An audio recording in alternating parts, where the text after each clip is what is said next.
ফ্যাসিস্টকে রুখতে হলে এই মুহূর্তে প্রয়োজন ঐক্য। কারো কথায় কান না দিয়ে স্পষ্ট একটি নির্বাচনের তারিখ ঘোষণা করে দেন, তাহলে এইসব সংস্কার কিছু আমি বুঝতে পারি না। আমার তো বয়সও কম হয় নাই, আন্দোলন সংগ্রামও একজন কর্মী হিসাবে অংশগ্রহণ করার সৌভাগ্য হয়েছে, একজন মুক্তিযোদ্ধা হিসাবে যুদ্ধ করার সৌভাগ্য আমার হয়েছে, কিন্তু আমি বুঝতে পারি না।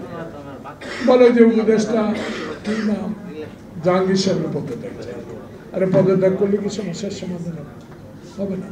সমস্যার সমাধান তখনই হবে বাংলাদেশ জাতীয়তাবাদী দল 16 বছর তারেক রহমানের নির্দেশনায় আন্দোলন সংগ্রাম করে যে আন্দোলনের সূচনা করেছে।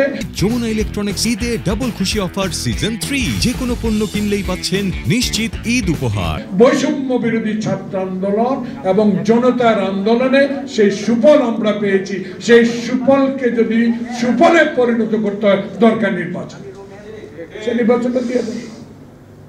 এত তাল বাহানো তো কোনো দরকার নেই, কে কি বললো কিছু আসে যায় না। আপনাকে তো 18 তলা পর্যন্ত পায়ে হাঁটে উঠেছে হাসিনা, আপনিও তো বলেন হাসিনা ফ্যাসিস্ট, কিন্তু এই ফ্যাসিস্টকে রুখতে হলে এই মুহূর্তে প্রয়োজন ঐক্য।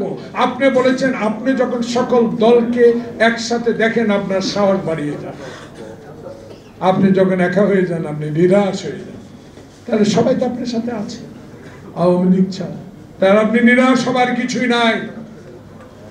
শক্ত হাতে এখন একটা নির্বাচন দেন। 91 সালে শাহাবুদ্দিন যে ভোট দিয়ে বেগম খালেদা জিয়াকে প্রধানমন্ত্রী করেছে, বাংলাদেশের মানুষ এখন চায় একটা জিনিস, দিনের ভোট দিনে দিয়ে এমন একটি সরকার কায়েম হোক যে সরকারের কথা আমার নেতা তারেক রহমান বলে, যারা আন্দোলনে ছিল তাদেরকে নিয়ে আমি সরকার স্পষ্ট।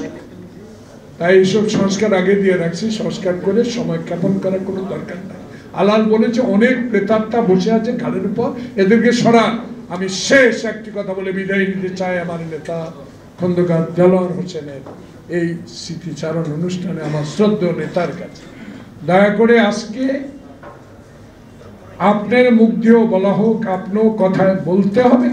যারা খন্দকার দেলোয়ার হোসেনের পরিবারকে রিমান্ডে নিয়ে পিটিয়েছে, আহত করেছে, মামলা দিয়েছে, আপনাকে রাতে বাসায় ঘুমাতে দেয় নাই, সে পুলিশ অফিসাররা এখনো আছে, তাদেরকে গ্রেপ্তারের আওতায় আনতে। আরে হাসিনার পরিবারে না পলায় গেছে। আলাল মনে পড়ে যখন বেগম খালেদা জিয়ার বাড়ি থেকে উচ্ছেদ করা, আমি আলাল খোকা ছাড়া একবার জাহাঙ্গীর গেট, আবার বনানী ডিওসেসের গেটে খালি দৌড়ি বেগম জিয়া কোন পথে বাইর হবে। আজকে যারা বেগম জিয়াকে জেলে নিয়েছে, বাড়ি থেকে উচ্ছেদ করেছে, তারাও আইনের আওতায় আসে না। ডক্টর প্রফেসর মোহাম্মদ ইউনূস সাহেব, আপনার কাছে অনুরোধ থাকবে, আপনি এদেরকে আইনের আওতায় আনা হলে ডক্টর খন্দকার মোশাররফ হোসেনের সামনে ওয়াদা করলাম, যদি না আনেন বাংলাদেশের মানুষ বসে থাকবে না, আবার প্রস্তুতি নেবে। আল্লাহ হাফেজ। বাংলাদেশ জিন্দাবাদ।